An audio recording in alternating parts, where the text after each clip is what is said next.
ये तस्वीर देखिए, ये है विक्की। वही विक्की जिस पर अपने बड़े पापा राजेंद्र, बड़ी मां नीतू और उनके 3 बच्चों के मर्डर का इल्जाम है। अब इस केस में कई नए पहलू सामने आए हैं। विक्की के भाई जुगनू ने पुलिस के सामने वो बयान दिया जिसके बाद ये केस एक ही बिंदु पर जा टिका है। विक्की की तलाश में वाराणसी पुलिस देश के 6 से ज्यादा राज्यों में दबिश डाली हुई है। ये जनाब MCA यानी मास्टर ऑफ कंप्यूटर एप्लीकेशन के स्टूडेंट रहे थे और तमिलनाडु में बतौर सॉफ्टवेयर डेवलपर का काम भी किया करते थे। वैसे विक्की साल 2020 से ही अपने वाराणसी के घर नहीं गए थे। इतना तक कि अपनी सगी बहन की शादी में भी विक्की नहीं पहुंच सका था। लेकिन ये सोचने की बात है कि जो लड़का अपनी सगी बहन की शादी में शामिल नहीं हो सका, वो कई सालों बाद अचानक दिवाली मनाने के लिए अपने घर पहुंच गया। और तो और दादी से मिलकर जो कहा था वो साफ बयां कर रहा था कि उसका मकसद पहले से ही था, जिसकी वजह से उसने बड़े पापा और फिर उनके पूरे परिवार को गोलियों से भूनकर मौत की नींद सुला दी। अभी तक जो जांच हुई है उसमें क्रमशः यही आ रहा है कि इसको अकेले व्यक्ति ने ही अंजाम दिया है और इसमें मुख्य आरोपी जो है वो विक्की ही उभर के आ रहा है। और क्योंकि इसमें पहले जो रोहनिया में घटना हुई थी उसको अंजाम दे करके देर रात, क्योंकि वो दूर दराज एक देहात एरिया में है, वहाँ से अंजाम दे करके रात में ही भेलूपुर आकर के रुका है और उसके बाद इसने ये हत्याएं की हैं। विक्की ने तमिलनाडु के वेल्लोर यूनिवर्सिटी से सॉफ्टवेयर डेवलपर की पढ़ाई की थी, यानी MCA master of computer application. अपने स्किल का विक्की इस कदर मर्डर करने में इस्तेमाल करेगा, ये तो किसी ने सपने में भी नहीं सोचा होगा। गुप्ता फैमिली मर्डर केस की गुत्थी है कि सुलझने की बजाय लगातार मकड़ी की जाल की तरफ फंसती चली जा रही है। पुलिस की कई टीम लगातार विक्की के पीछे है, लेकिन आरोपी इतना शातिर है कि चूहे के बिल में इस कदर खुद को छिपा लिया है कि वाराणसी पुलिस के पसीने छूट गए हैं। विक्की ने कहा था, अगर दिवाली पर मर्डर करेगा तो पटाखे बज रहे होंगे, ऐसे में गोलियों की आवाज दब जाएगी। इस तरह सांप भी मर जाएगा और लाठी भी नहीं टूटेगी। प्लान के मुताबिक अहमदाबाद में ही विक्की ने 22-24 नवंबर के बीच मोबाइल फोन को बंद कर दिया था। इसके बाद विक्की बनारस आया और वाराणसी में भाई दूज तक रुका हुआ था। पुलिस के हाथ नहीं लगने का वजह एक ये भी है कि विक्की के लोकेशन का पता नहीं चल पा रहा है। विक्की की दादी शारदा देवी ने ही बताया था कि विक्की ने ऐसी घटना को करने का जिक्र किया था और वो भी दिवाली के पहले ही करना चाहता था, क्योंकि पटाखों की शोर में गोलियों की आवाज दब जाएगी, ऐसी विक्की ने मंशा जाहिर की थी।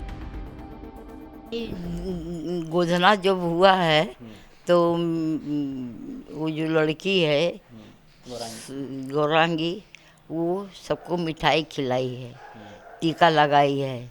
सोमवार को विक्की को, अपने दोनों भाई को, और हमारी नंद शिवालय में रहती हैं, वो भी अपना मिठाई भेज दी। इसी घर में हुआ है भैया दूज? हाँ, इसी घर में हुआ है, बाहर में विक्की रहा। हाँ, तो वही विक्की मिठाई खा के और खाना खा के चले गए। बाप को हमारे मारे हैं, हम छोड़ेंगे नहीं। हमने हाथ किया कि अब एक ही लड़का हमारा है, अब ऐसा काम मत करना, ये कहे हम। ये कब, कितनी पुरानी बात है ये? अरे वही दिन बोला है, जब आया था। पहले भी बोला था, और दिवाली के पहले नहीं आया था। अच्छा, साल बहन की शादी थी, नहीं आया था। मारने की बात कहा था कि नहीं छोड़ेंगे? माई बाप के मरने के बाद बोला है, ये बोला है कि नहीं, राजेंद्र को नहीं छोड़ेंगे। नहीं छोड़ेंगे। तो आपने समझाया?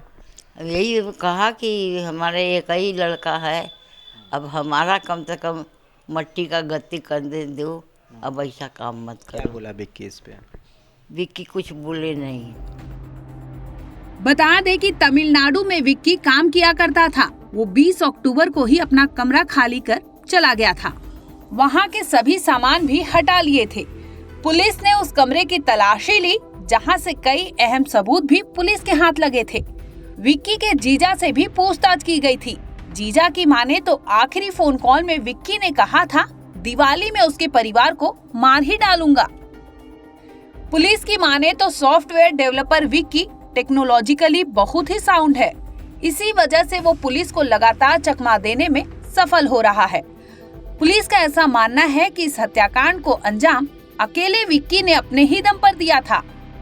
जांच हुई है उसमें क्रमशः यही आ रहा है कि इसको अकेले व्यक्ति ने ही अंजाम दिया है और इसमें मुख्य आरोपी जो है वो विक्की ही उभर के आ रहा है। और क्योंकि इसमें पहले जो रोहनिया में घटना हुई थी उसको अंजाम दे करके देर रात, क्योंकि वो दूर दराज एक देहात एरिया में है, वहाँ से अंजाम दे करके रात में ही भेलूपुर आकर के रुका है और उसके बाद इसने ये हत्याएं की हैं। ये जो परिवार है इसका जो इतिहास है बहुत ही वायलेंट रहा है। 97 में जो राजेंद्र गुप्ता थे उन्होंने पहले जून में अपने भाई और भाभी की हत्या की थी और उसके बाद दिसंबर में अपने बाप और उनके गार्ड की भी हत्या की थी। और जिसमें क्योंकि वादी जो इनकी माँ थी राजेंद्र गुप्ता की वो हॉस्टाइल होने के कारण ये छूट गए थे।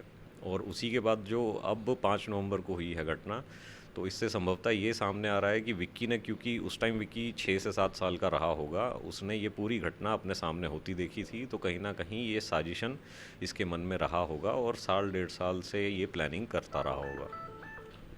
जैसा आप बता रहे थे कि विक्की किस तरह का व्यक्ति है, कितना ये टेक्निकली साउंड है या पढ़ा लिखा है, शातिर है, किस तरह का व्यक्ति है ये? देखिए, master of computer application MCA Vicky ने किया हुआ है। ये सॉफ्टवेयर डेवलपर के रूप में काम करता था और ये टेक्नोलॉजिकली बहुत ही साउंड था। जो अभी इसकी गतिविधियों को अब खंगाला जा रहा है तो पता चलता है कि अहमदाबाद के 22 या 24 अक्टूबर को ही इसने अपना मोबाइल स्विच ऑफ कर दिया था। इसका किसी भी तरीके का कोई संपर्क सूत्र नहीं रहा था और उसके बाद ये बनारस आया है और जो वहाँ पे लोगों द्वारा बताया जा रहा है कि हाँ ये यहाँ पे थे और भाई दूज तक ये यहाँ पे रुके थे। क्या लग रहा है एक बड़ी वजह ये भी है कि अभी तक जिस अपराधी को, इतने बड़े अपराधी को या आरोपी को पकड़ में आ जाना चाहिए था, इसके इतने टेक्नोलॉजी के जानकार होने की वजह से या सॉफ्टवेयर डेवलपर होने की वजह से ही ये बार बार पुलिस को चकमा दे पा रहा है? क्योंकि इनका जो मुख्य लोकेशंस रही हैं वहाँ पे कई जगह कैमरे नहीं हैं और ये जब आए हैं तो ये किसी को भी बता के नहीं आए परिवार में कि मैं आ रहा हूँ, तो किसी को कोई ऐसी सूचना नहीं थी। अचानक से जो अपनी सगी बहन की शादी में नहीं गए थे और अचानक से दिवाली मनाने ये घर पे पहुँच गए थे, तो उसी में सबने पूछताछ में पता चल रहा है कि ये चुपचाप आए थे और सबसे पहले इन्होंने अपनी दादी को ही संपर्क किया था।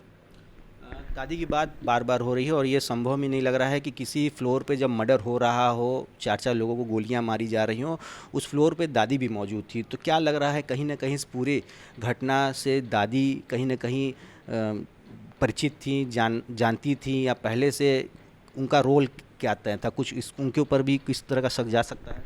अभी जो दादी ने अपने बयानों में बताया है, इन्होंने खुद बताया है कि विक्की ने इस तरीके की घटना को करने का इनसे जिक्र किया था।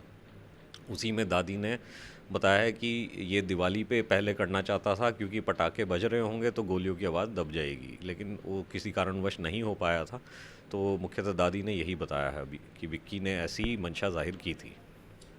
कुछ वजह पता चल पाया है कि विक्की आखिर क्यों ये सब करना चाह रहा था? क्या फैमिली डिस्प्यूट था या प्रॉपर्टी डिस्प्यूट, दोनों ही थे?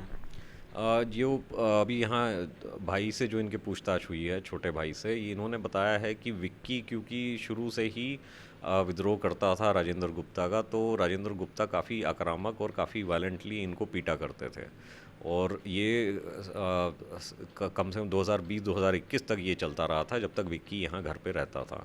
उसके बाद जब ये बाहर चला गया था तो विक्की यहाँ से फिर फ्री हो गया था। जल्दी ही आप लोग पकड़ पाएंगे? क्या लग रहा है कि और कुछ दिन और लगेगा? टीमें वगैरह इनको पकड़ने के लिए लगी हुई हैं? अभी सभी संभव स्थानों पे दबिश दी जा रही है पुलिस द्वारा और सभी जो भी इनके रिलेटिव्स हैं, फ्रेंड्स रहे हैं विक्की के, सभी से पूछताछ की जा रही है और जल्दी इसका खुलासा कर दिया जाएगा। फिलहाल इस हत्याकांड में पुलिस लगातार दबिश डाल रही है। वहीं आपको बता दें कि विक्की के भाई जुगनू पुलिस की गिरफ्त में है। उसने कई अहम खुलासे किए हैं जिसे लेकर लगातार पुलिस दबिश डाल रही है। किसी भी तरह से पुलिस विक्की तक पहुंचने की कोशिश में है। ब्यूरो रिपोर्ट, क्राइम तक।